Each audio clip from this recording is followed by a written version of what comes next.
میرے پیارے آقا صلی اللہ تعالی علیہ وسلم کے پیارے دیوانوں، چونکہ آج نئی عمارت کے سنگ بنیاد کا پروگرام بھی اور ساتھ ہی ساتھ ختم بخاری شریف کا پروگرام بھی اور ساتھ ہی ساتھ دستار فضیلت کا پروگرام بھی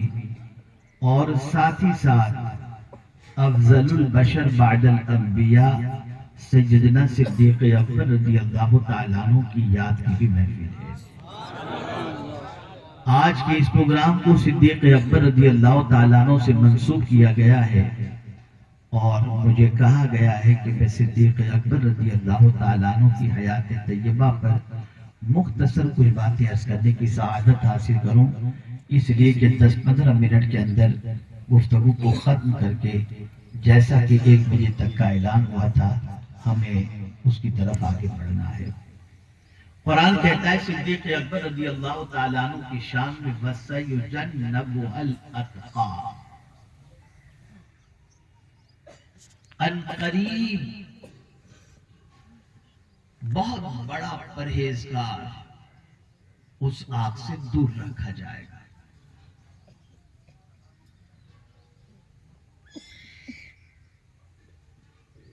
سب کا اس بات پر اتفاق ہے کہ یہاں جس کو سب سے اتقا کہا گیا وہ ذات صدیق اکبر کی ذات ہے، اور قربان جائیے پروردگار جل جلالہ سیدنا صدیق اکبر رضی اللہ تعالی عنہ کی شان اس اعتبار سے بیان کر رہا ہے کہ ان کو لفظ اتقا سے یاد فرما کر یہ بھی بتا دیا کہ میرے نزدیک سب سے عزت والا وہی ہے جو سب سے زیادہ مجھ سے ڈرنے والا ہے، اور ابو بکر کی پوزیشن یہ ہے ان اکرمکم عند اللہ اتقاکم کے اعتبار سے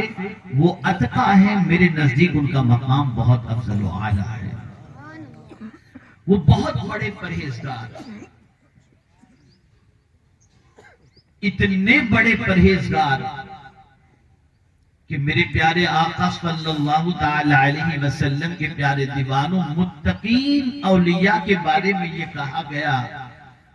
کہ اللہ رب العزت جل جلالہ ان کو گناہوں سے بچاتا ہے، گناہوں سے وہ محفوظ ہوتے ہیں، ان کا دامن گناہوں سے آلودہ نہیں ہوتا، یہ متقین کی پوزیشن ہے۔ اور اتقا کی پوزیشن کیا ہے؟ تو میرے پیارے آقا صلی اللہ علیہ وسلم کے پیارے دیوانوں پوری زندگی سیدنا صدیق اکبر رضی اللہ تعالیٰ عنہ کی اٹھا کر کے دیکھ لیں تو ان کے دامن پر ایک بھی گناہ کا دھبا آپ کو نظر نہیں آئے گا۔ اور اسی کے ساتھ ساتھ قرآن نے یہ کہا کہ ان قریب بہت بڑا پرہیزگار اسے آگ سے دور رکھا جائے گا۔ تو اب آگ سے جسے دور رکھا جائے اس کی شان کیا ہے؟ اس کی شان کیا ہے؟ تو قرآن کہتا ہے فَمَنْ زُحْزِحَ عَنِ النَّارِ وَأُدْخِلَ الْجَنَّةَ فَقَدْ فَازَ، جو آگ سے بچا لیا گیا اور جہنم میں داخل کیا گیا بے شک وہ کامیاب ہو گیا۔ تو اب سیدنا صدیق اکبر رضی اللہ المولا تبارک و تعالی عنہ آگ سے بچا لیے گئے،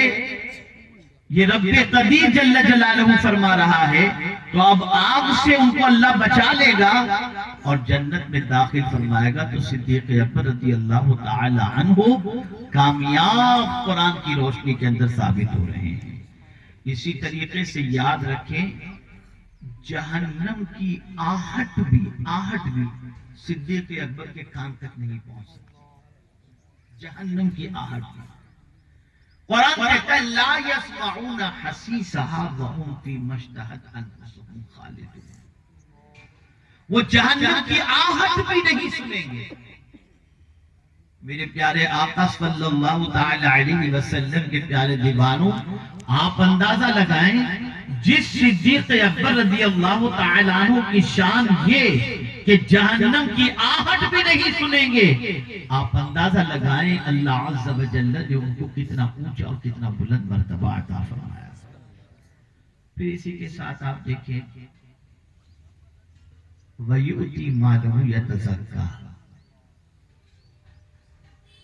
وہ مال جو انہوں نے دیا، اب اللہ ان کی نیت کی اخلاص کی طرف بندوں کی توجہ کو مبذول کرا رہا ہے. اے لوگوں،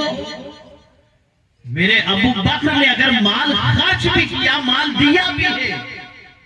تو دکھانے کے لیے نہیں، جتانے کے لیے نہیں، بلکہ میرے ابو بکر کے مال کے دینے کی وجہ یہ ہے تاکہ پاک ہو جائے. کیا پاک ہو جائے؟ میرے پیارے آقا صلی اللہ تعالی علیہ وسلم کے پیارے دیوانوں، یہ بتانا مقصود کہ مولا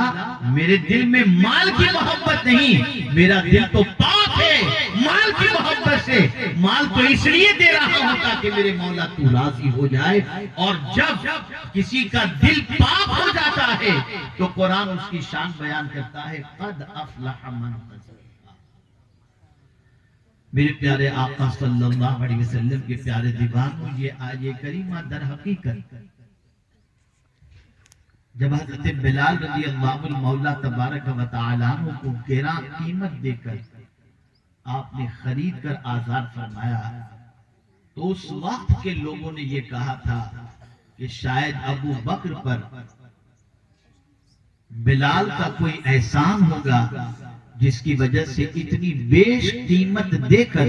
ابو بکر جیسے بزنس مین نے بلال کو خرید کر کے آزاد کیا. جبکہ بلال کا رنگ کالا، ہکلاتی ہوئی زبان، اور ایسے شخص کو صدیق اکبر نے بہت بڑی قیمت دے کر خرید کر آزاد کیا. لگتا ہے کہ ابو بکر پر بلال کا کوئی احسان ہوگا. جواب صدیق اکبر نے نہیں دیا. اللہ اکبر. آپ اندازہ لگائیں رسول اعظم صلی اللہ علیہ وسلم پر جب اعتراض ہوا تو جواب رب نے دیا، اور صدیق اکبر جو ان کے یار غار تھے جب ان پر اعتراض ہوا تو ان کے اعتراض کا جواب بھی میرے مولا نے دیا اور فرمایا وَمَا لِأَحَدٍ عِنْدَهُ مِن نِعْمَةٍ تُجْزَىٰ. کسی ایک کا بھی احسان ابو بکر پر نہیں جس کا بدلہ یہ دے رہا ہو. کسی ایک کا بھی، یعنی آپ قربان جائیے. وَمَا لِأَحَدٍ کہہ کر صرف بلال ہی کی بات نہیں فرمائی بلکہ پروردگار نے فرمایا روئے زمین پر کوئی ایسا شخص نہیں جس کا احسان میرے ابو بکر پر ہو اور اس کا بدلہ ابو بکر چکا رہا ہو. آپ اندازہ تو لگائیں کہاں مال خرچ کیا ہوگا، کس راہ میں خرچ کیا. یہاں سے ایک سبق ہمیں ملتا ہے کہ دولت صرف ایسے کاموں ہی میں خرچ نہ کی جائے جن سے اپنے کو دنیا کے اندر ہی کچھ فائدہ پہنچتا ہو یا دنیا ہی کے اندر کوئی منفعت حاصل ہوتی ہو، بلکہ اپنی دولت کو اس کام کے پیچھے بھی خرچ کیا جائے جس کا صلہ اللہ دنیا میں بھی عطا فرمائے اور آخرت میں بھی عطا فرمائے. اور یاد رکھیں یہاں سے مفسرین فرماتے ہیں اگر کوئی مسلمان پریشانی میں گرفتار ہے، تکالیف میں گرفتار ہے، قرض کے اندر ڈوبا ہوا ہے اور اس کی زندگی دوبھر ہو چکی ہے، اور اللہ نے اگر تمہیں نوازا ہے تو تم اس کو دولت کے ذریعے اس کی پریشانی کو دور کرو. کہ یہ پریشانی کو دور کرنا حضور فرماتے ہیں کہ میری مسجد میں 2 مہینے کے اعتکاف سے بھی بہتر ہے. میرے پیارے آقا صلی اللہ تعالی علیہ وسلم کے پیارے دیوانوں، صدیق اکبر نے دولت کہاں کہاں خرچ کی. آپ ذرا دیکھو اپنی دولت کا استعمال انہوں نے کیا کیا. آج جس مسجد نبوی شریف میں جا کر کے ہم نماز پڑھتے ہیں، جانتے ہیں اس مسجد نبوی شریف کی زمین کس نے خرید کر کے حضور کو عطا فرمائی؟ سبحان اللہ. صدیق اکبر رضی اللہ تعالی. آپ اندازہ لگائیں صدیوں پہلے صدیق اکبر نے زمین خریدی تھی اور مسجد کے لیے وقف کی، اور اس مسجد میں نماز پڑھنے والے صرف عام مسلمان نہیں، خود مدینے کے تاجدار نے وہاں پر سجدہ کیا ہے. آپ اندازہ لگائیں صدیق اکبر کے دامن میں اللہ کتنی نیکیاں عطا فرما رہا ہے. یہ دولت کا استعمال ہے. اور ایک دولت کا فائدہ انسان انسان کو پہنچاتا ہے، انسان عبادات کے لیے انتظام کر کے دولت کو خرچ کرتا ہے، لیکن قربان جائیے جس کی دولت کے حوالے سے خود حضور فرمائیں اللہ اکبر، مجھے کسی کی محبت اور کسی کی دولت نے اتنا نفع نہیں پہنچایا جتنی ابو بکر کی دولت نے مجھے نفع پہنچایا، اور سب کے احسان کا بدلہ حضور فرماتے ہیں میں نے چکا دیا ہے، لیکن ابو بکر کے احسان کا بدلہ میرا مولا قیامت میں عطا فرمائے گا۔ آپ اندازہ لگائیں، بلکہ حضور صلی اللہ علیہ وسلم اور صدیق اکبر رضی اللہ تعالیٰ عنہ کے درمیان اتنی محبت تھی، اور سرکار صلی اللہ علیہ وسلم صدیق اکبر رضی اللہ تعالیٰ عنہ کی دولت میں اس طرح تصرف فرماتے تھے کہ بلا تکلف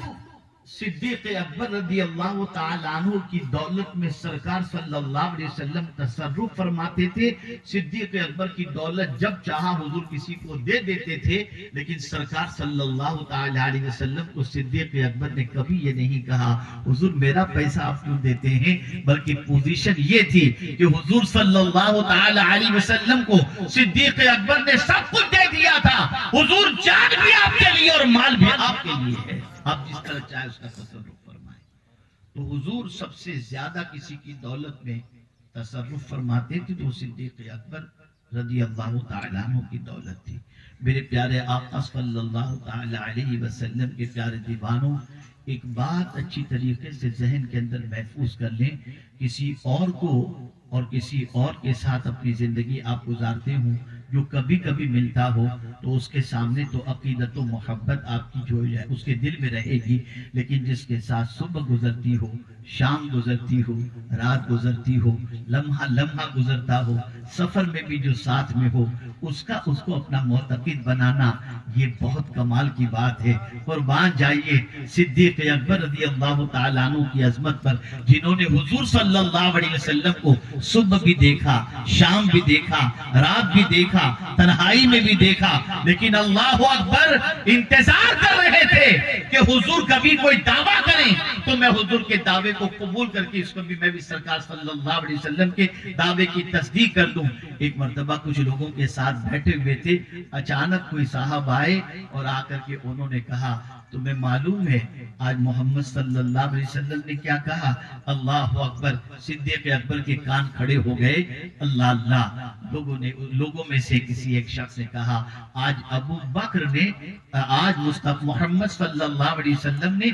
نبی ہونے کا دعویٰ کیا ہے۔ اتنا سننا تھا کہ صدیق اکبر خاموشی سے اس محفل سے اٹھتے ہیں اور سیدھے حضور کے پاس جاتے اور عرض کرتے ہیں میں نے سنا ہے کہ آپ نے نبوت کا دعویٰ کیا ہے۔ سرکار نے فرمایا ہاں۔ صدیق اکبر عرض کرتے ہیں میں گواہی دیتا ہوں کہ آپ اللہ کے رسول ہیں۔ بغیر کسی ہچکچاہٹ کے، بغیر کسی دلیل کے طلب کیے صدیق اکبر رضی اللہ تعالی عنہ نے مصطفیٰ جان رحمت صلی اللہ علیہ وسلم کی نبوت کی تصدیق کی۔ میرے پیارے آقا صلی اللہ تعالی علیہ وسلم کے پیارے دیوانوں،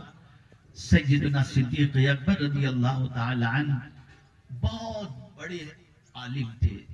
صحابہ میں سب سے زیادہ علم اگر کسی کے پاس تھا تو صدیق اکبر کے پاس۔ رسول رحمت صلی اللہ علیہ وسلم نے حضرت ابو سعید رضی اللہ تعالیٰ عنہ فرماتے ہیں کہ رسول رحمت صلی اللہ علیہ وسلم نے ایک مرتبہ محفل میں ارشاد فرمایا اللہ نے ایک بندے کو اختیار دیا ہے، چاہے تو وہ دنیا پسند کرے، چاہے تو وہ اپنے رب کی بارگاہ میں جانا پسند کرے۔ بس اتنا سننا تھا کہ صدیق اکبر رونے لگے۔ صحابہ کو حیرت ہوئی کہ اس بات پر رونے کی وجہ کیا ہے، لیکن حضرت ابو سعید فرماتے ہیں کہ صدیق اکبر رضی اللہ تعالیٰ عنہ اس سرکار کے ارشاد سے سمجھ گئے کہ حضور صلی اللہ علیہ وسلم کے وصال کا وقت آ گیا ہے، اور اس کے بعد حضرت ابو سعید کہتے ہیں صحابہ کے اندر سب سے زیادہ علم والا اگر کوئی تھا وہ صدیق اکبر رضی اللہ تعالیٰ عنہ کی ذات تھی۔ طاقتور بھی صدیق اکبر تھے، اور وقت اتنا نہیں کہ میں صدیق اکبر کی ذات پر تفصیلی گفتگو کر سکوں، لیکن ایک بات آپ کے سامنے عرض کرتا ہوں۔ اسلام پر 2 مرتبہ سخت وقت آیا۔ ایک حضور صلی اللہ علیہ وسلم کے وصال کے بعد، اور دوسرا حضرت امیر معاویہ رضی اللہ تعالیٰ عنہ کے وصال کے بعد۔ رسول رحمت صلی اللہ علیہ وسلم کا جب وصال ہوا تو فتنے ابھرے، مانعین زکات، مسیلمہ ابن کذاب، اس طریقے سے اتنے فتنے اٹھے کہ اس وقت صحابہ یہاں تک مشورہ دے رہے تھے صدیق اکبر رضی اللہ تعالیٰ عنہ کو کہ اب آپ اپنے گھر کے اندر بیٹھ کر عبادت و ریاضت میں مصروف رہیں یہاں تک کہ آپ کی زندگی کا آخری دن آ جائے۔ جب مانعین زکات کے سلسلے میں صدیق اکبر نے احتجاج کیا اور ان کے خلاف آواز اٹھائی اور جنگ کی بات کی تو فاروق اعظم رضی اللہ تعالیٰ عنہ جیسے جلیل القدر صحابی کہتے ہیں، ابو بکر ان کو تھوڑا چھوڑ دو، کہیں ایسا نہ ہو ان سے جنگ کریں گے تو لوگ کہیں گے کلمہ پڑھنے والوں سے ابو بکر جنگ کر رہے ہیں۔ صدیق اکبر نے اس وقت فرمایا تھا، عمر تم تو جوانی کے اندر بہت زیادہ بہادر سمجھے جاتے تھے، اب اس طرح سے بزدلی کی بات کرتے ہو؟ سن لو، زمانے رسالت مآب صلی اللہ علیہ وسلم میں جو زکات دیتے تھے، اب وہ اگر زکات دینے کا انکار کریں گے تو ابو بکر کی ران کا گوشت مدینے کے کتے کھا لیں، یہ تو ابو بکر گوارا کرے گا، لیکن مصطفیٰ کے دین پر کوئی شب خون مارے یہ ابو بکر گوارا نہیں کر سکتا۔ اس وقت جب اسلام ہچکولے کھا رہا تھا اور پوزیشن یہ تھی کہ اسلام کے اصلی چہرے کو مست کر دیا جائے تو صدیق اکبر رضی اللہ تعالیٰ عنہ نے استقامت کا مظاہرہ کیا اور اسلام کی کشتی کو ڈوبنے سے بچا لیا۔ ایسی سچویشن میں کہ جب اس موقع پر کئی فتنوں کے دروازے کھلے ہوئے تھے لیکن صدیق اکبر رضی اللہ تعالیٰ عنہ نے سارے فتنوں کو کچل دیا اور حسن اسلام کو دنیا کے سامنے بے نقاب کیا۔ ایسے ہی جب حضرت امیر معاویہ رضی اللہ تعالیٰ عنہ کا وصال ہوا تو فتنہ یزید پیدا ہوا اور یزید بھی اسلام کے چہرے کو مست کرنا چاہتا تھا، تو اللہ تعالیٰ نے امام حسین کے ذریعے اسلام کے حسین چہرے کو دنیا کے سامنے بے نقاب اور صحیح معنوں میں رکھنے کی توفیق عطا فرمائی۔ دو وقت بہت سخت ترین اسلام پر آئے۔ آج ہم اگر چہرے پہ داڑھی رکھنا پسند کر رہے ہیں، زنا سے نفرت، شراب سے نفرت، یہ سب کچھ صدقہ ہے صدیق اکبر و امام عالی مقام رضی اللہ تعالی عنہما کا۔ میرے پیارے آقا صلی اللہ تعالی علیہ وسلم کے پیارے دیوانوں، یاد رکھیں